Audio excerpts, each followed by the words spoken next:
What's going on, you guys? Welcome you guys to the channel. It's your boy Big Dog back with another One Take review. And today we got one for One Piece chapter 1010, Color of the Supreme King, which is a very most anticipated chapter. I kept getting stuff spoiled, but I still waited for the official chapter to come out. And let's pretty much let's dive into this thing. I guess I would go kind of like go like play by play and everything. First of all, you see Big Mom falling from Onigashima. Big Mom, I don't even know why Big Mom's there still, because it's just mind blowing to me that a Yonko can be treated the way Big Mom is, you know? And it's like just think of some of the top characters in the show, and if you've seen like the only other character I could see this possibly happening to is Blackbeard, just because his character is like very very goofy and like he's careless at times. Like you can see something like this happen to him, but you don't see stuff like this happening like Shanks. You wouldn't see this happen to Akainu, Akiji, Kizu. You wouldn't see this stuff happening. Like far as Jinbei punching her and getting rolled out by Robin out of when it was on the first floor. Like, could you imagine that to happen to like Roger or Whitebeard? And like Big Mom's at like the status of those characters, so I don't see why she gets me treated so much. But it also, you know what I'm saying, was a good strategy by Law. Even though I feel like once the boulder was getting through at her, she simply could have just punched the boulder and she would have been fine. But you know, it is what it is. Zeus obviously can't help it because he's still trapped. Zoro is still cutting Prometheus. Zoro is a monster. He shouldn't be able to walk. Even Law says, how is he still fighting? That last attack he took could have shattered every bone in his body. So this honestly just shows like the durability of Zoro, which I think we all pretty much knew. And Kaido's just like, oh my god, what are you doing? I gotta go help you do everything. He dies to try to attack Zoro so Zoro can free Zeus. Law gets him out the way, and an injection shot from Law that actually did some damage to Kaido, which is like, for the most part, Kaido wasn't doing Law wasn't doing much damage to Kaido, which is, you kind of wonder, like, why does this injection shot do damage to him? Especially, like, Kaido's, like, dragon form took more damage than this, and now his hybrid form seems, like, not to be as durable, I guess I would say. And he like gets mad at Law, and Law uses some antibacterial curtain. I've never seen Law use that attack. I don't think, not to my knowledge. But I probably have. I probably should just pick it up. Then after he's with that leaves Napoleon and Prometheus with the opportunity to go save Law. I mean, to go save Big Mom. Zoro's like, dude, what are you doing? And Law's like, yes, it was my plan. If somebody dies, what's the point of the plan? Which that actually makes sense because like you actually need to keep them around, and if somebody dies before the plan, just to get her in the water, like yeah, what was it worth? And I think it would be like, if one of y'all we were killing her, maybe, but like nah, she just she just would have been out. And Kid, this is one of the parts I thought that was weird to me. Kid and Killer go after Big Mom because they like, we just wanted to separate her. It does not make sense, and this is why one of the reasons I was wondering, like, why even have Big Mom in this arc? Because you have Kid and Killer going after her, but at the same time, everything that's happened to Kid and Killer was done by Kaido. Kid has already dealt with Big Mom. Zoro wants to cut Kaido. Law's whole thing was going after Kaido. Luffy was going after Kaido. You even had that moment in the anime and in the manga where Kid and Killer both like scarred and they both say Kaido, like, and then it just didn't seem like characteristic of Kid because he was so focused on Kaido. I didn't think he would like leave to go try to fight Big Mom, but at the same time you do need somebody to go fight her, so you know I guess it makes sense. You have Prometheus talking shit about Zeus, like, Mom, I told you to do so. It kind of reminded me of Decide talking shit about stepping with the dark side. You know what I'm saying? It reminds me of that. And Prometheus proceeds to ask Big Mom for a favor, and then the skies start to change. And Kid like, what's up with the clouds? I'm wondering if Big Mom doing something. She's about to create another homie out of clouds because Zeus is useless. So maybe that's how Zeus ends up back with Nami. You know what I'm saying? Even though, I mean, it makes sense, but I kind of didn't want that. Luffy's KO'd. Like KO the same way he was KO'd at at the beginning when he first fought Kaido. Same way. Kaido feeling like, oh, I'm just finna kill you now. Which is crazy because I mean like Kaido finna kill Luffy, but like I'm wondering like, dude, why didn't you do that to the Scabbards when they was knocked out? Like they were worse than now people downstairs are dealing with them because you didn't finish them off, and like you had plenty of time too. So that was one of the things I just didn't like. But Zoro's like, nah, hey traffic, I'm finna go hard, and you can see Zoro using like loading up Enma, like ciphering all his like haki into Enma, and he uses Ashura, something that we have not seen in a while, and obviously it's epic. It's one part of the moments I can't wait to see animated, because like Kaido even has a look of like, yo, what the hell, and he pretty much just grits his teeth though. Like all the time Kaido's been hit, most like pretty much everywhere in hyper form, he's just been gritting his teeth and like you just see the blood coming out. And even Law's impressed. Like I'm obviously impressed. It's like Zoro's tired. He's like, damn it, boy. Don't tell me you can use the color of the Supreme King too. So that pretty much confirms Zoro's conscious haki. I think we pretty much knew this was going to be a thing, but Zoro doesn't know what he's talking about, which is kind of a weird thing to me, considering the fact that like, hey, Zoro's been training with Mihawk, and I'm pretty sure Zoro's like been pushed to a limit, so he didn't show that with Mihawk. Maybe the only thing we can like possibly get from that maybe Mihawk doesn't have King's haki. You know what I'm saying? But I just don't see. And like it also makes the moment at Fishman Island kind of weird because I'm almost certain Mihawk taught Zoro about the different types of haki, right? Because when Zoro was talking about Luffy at Fishman Island, when Luffy used King's haki on half the Fishman, Zoro was like, yeah, that's why I expect from my captain if he wasn't able to do that, he should step down. So I'm thinking to myself, okay, if Zoro's thinking that, then that must mean Zoro should be able to use it, right? Because if not, why would you say that? If you can't use it, then there's no need for Luffy to be able to step down. Who would take his spot? You, but you can't use it either. So you know that's kind of still weird to me. Kaido tries to attack Zoro. Law steps in, but gets hit with a Thunder Bagua. He blocks it a little bit, but that Thunder Bagua hits Zoro and Law. They're pretty much out of it. And he just said, hey, he said whatever bad guy says. Hey, you should have joined me. You know, we could have conquered the world together. And Doofy, back. He never go with you. We love the samurai, even though he's known him for like 2 months. Probably not even there. Probably a month. Like, you love the samurai. Come on, bro. No, you just met them. Like, come on. Stop it, bro. Also, I don't even know how Luffy's up right now. Like, not only is Luffy up, what happens next is crazy to me. Kind of like blows me. And this is where, you know what I'm saying, I probably like, my mind goes to like a different place. Because a lot of people love this part. But for me, per se, I was just like, he was out. He's up now. Not only that, that's just we're in chopping. So mark my words, you're going down. Which is like, okay, cool. I mean, Kaido losing is not necessarily that big of a deal. And I'm not saying he's about to lose now or anytime, you know what I'm saying?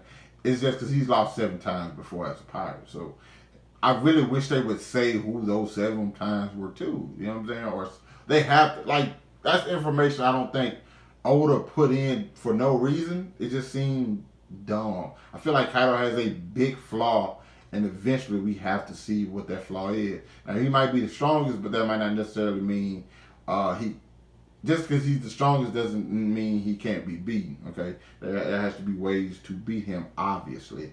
And then Luffy gets the flashback to Hirogoro saying like, "Hey, the haki you wield penetrates and destroys the enemy from the inside. Do not stress. You must allow the haki to flow into you." And Luffy said it was still too shallow. In the midst of danger, the power truly blossoms, which is something I'm like, okay, cool. I understand that haki blossoms, but I'm like, is that only for like? My only issue is like these things don't work for anybody else other than Luffy. Okay, and I know I'm getting into like that portion of the review where it's like I'm obviously like kind of not as excited about certain things, but like Luffy says, "Hey, I realize you used Conqueror's haki on that club attack. I don't. I guess does Conqueror's haki manifest into something? Because I thought it was just a person's will. So now you can manifest your will into something physical. It's one of those things, and this is why I'm often on like the opposite end of the spectrum. It's one of those things I kind of feel like is introduced just so you can have an explanation as to why Luffy's able to do certain things he's able to do. But at the same time, I also didn't like this because one of the simple facts, this pretty much like nullifies devil. Like devil fruits are so obsolete at this point, and they were one of like the coolest parts about One Piece. I mean, I've said this multiple times. Devil fruits are one of the things like people always ask, which one would you want? Which one would you want? I'm just like, it really doesn't matter. Like for example, I don't know if I said this earlier, but sugar. I don't know. Did I say this in this review? I don't know. But like sugar ability to like turn people into toys. I think that's her name. So I feel like that doesn't work on somebody with strong haki. It's like, oh, this haki was too strong for that devil fruit to work. I kind of feel like haki is just like a way to bypass our devil fruit, which kind of like hurts the fact that like Blackbeard has a devil fruit literally. I mean, waited 20 years and betrayed Whitebeard, all for the ability to use this devil fruit. When, in all actuality, if you just strengthen your haki enough, you don't need that. So it kind of makes the whole 20-year journey for Blackbeard kind of seem not pointless, but like it lessens it. You know what I'm saying? But back to the chapter. Yes, Kaido said you can infuse things with Supreme King Haki. Can't you? Kaido laughs. And like only a handful of the very strongest can, not a dead man walking. Kaido goes in, and the look on Kaido when he's about to attack Luffy, he's swinging for the fences, and Luffy's able to block, which is weird to me once again, considering the fact that Kaido has the same ability and is stronger at the moment. That's what I know. It's like, oh, is it? If it's only based off will, then where does like strength no longer like plays a factor? And I'm kind of feeling like Kaido will is strong, but at the same time, he might be weak willed, considering the fact that one of the things he wants to do is die. So you see how all these things, I mean, all these things kind of like make sense in the sake of the story, but it's just like kind of like lessens the effect of certain characters. And like, you know what I'm saying, and the threat level. Even though, once again, I'm not over exaggerating. I mean, I'm not jumping to conclusions like, oh, Luffy is 100% can beat Kaido one-on-one, anything like that. No, it's just Kaido's coming in two-handed slam, you know what I mean, but the dunk on him, Luffy blocks it. A dead Luffy, like he was, when Kaido said not a dead man walking, Luffy literally was out cold. And now he's up. I do enjoy the resemblance of like the Whitebeard and Roger, the comparison where they weren't touching haki. The blades weren't touching, but I kind of do wish Luffy probably would have punched instead, just because Luffy's more of a puncher than a kicker. You know what I'm saying? That probably would have made more sense to me. Luffy gets to bounce around. He got a smile on his face. Nails Kaido in the stomach and hits him with an uppercut and actually put Kaido on his back. So Luffy dead on his feet, two punches, knocks Kaido on his back. Zoro, full strength Ashura, is not able to put Kaido down. But you can also see the scar that the Zoro left on Kaido. So it's kind of like a weird thing. But at the same time, it's like, I understand storytelling. Zoro not going to be able to. I mean, Luffy has to look better than Zoro. That's just like the simple fact of storytelling. I know a lot of people thought like, oh, Zoro, he's probably stronger than Luffy. It's like, for the sake of storytelling, Oda can't have that. Like, you can't have the second seem stronger than the first. That's why it feels like this is the first time we seen Zoro go all out. Because if you would have said Zoro was stronger than Luffy after the time skip, I definitely probably would agree with that. But for the sake of the story, there's no reason for Zoro to be put in a situation where he probably could have showed that. That's why Zoro's been kind of like distant until this moment now. And Law's looking up.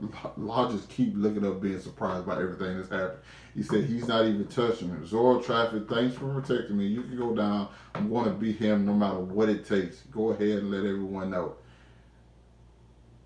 I think this is why I don't like I can't stand Luffy. I don't like him, man. Why don't I don't know why I don't like Luffy.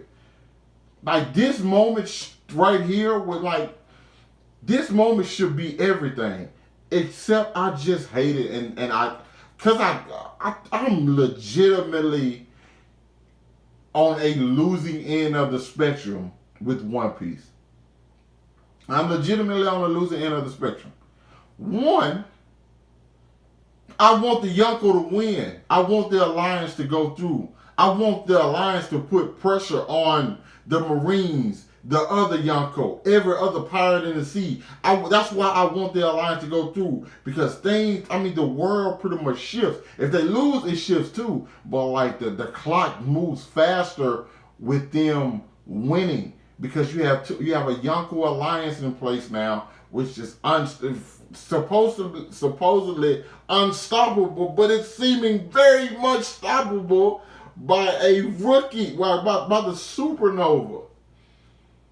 And I understand the way the Conqueror's Hockey works, the way he used with Rio, all of these things, like the Black Lightning. I'm happy that the anime showed that thing, because like, if you go back and watch it, it's like once Whitebeard and Roger, it's like when their eyes turn red. I'm assuming that's when they were using their Conqueror's Hockey, and they infused it with their attacks. That's why then the blades weren't touching. It's just I understand as well that the fight's far from over.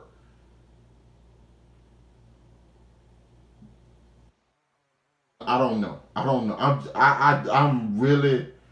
really might have to sit back and wait a while and let some more chapters build up, or just kind of like chill out. And I honestly don't even think we're going back to the rooftop next chapter. We have a break this week, and I don't think the next chapter is going to be on the rooftop,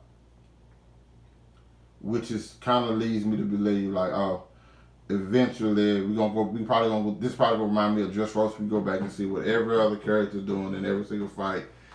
I don't even know what Zoro and Law is about to do at this point. I think a lot of people are looking for like Zoro to eventually go be king or something like that. But that's kind of a lesson to me at this point, considering the fact that I've seen him up against Kaido. So it's like let's say I'm watching the playoffs, and no disrespect to the Denver Nuggets. Let's say you have the Lakers versus the Clippers in the second round. The Lakers win, and then you go see them play the Nuggets in the Western Conference Finals. It's just kind of like, well, that's not as exciting. I just seen them go against the best. Now you got to go see them fight a lesser version of that. Even though the fight could still be good, considering Zoro is pretty much like out on his feet. But I don't know, man. I'm trying to get on board with everybody else, but just how my mind works and how certain things I'm looking at different from everyone else, it's probably not gonna happen. I'm probably just gonna be unsatisfied with it, no matter what happens. I'm not I'm trying not to project what I think should happen and then just going off what the story is showing me. But if I'm just simply doing that and I give my actual thoughts, I'm just unpleased. Like, to simply put it. I don't know. And plus, I kind of also feel like the Yonkos have been disappointing. Like, I don't know. It just seems too fast, too quick for me. So, it is what it is. It is what it is. There's my review. My honest review of One Piece chapter 1010. How do I feel about the chapter overall? I have feelings. It's just that they're mixed. They're just so mixed. Yeah. But you guys let me know what you thought about the chapter down in the comments. I know a lot of people loved it, and that's completely totally fine. But yeah, hit that like button, subscribe to my channel. Thanks for watching the video. Hope you guys are staying safe, and I'll catch up with you guys later. Peace.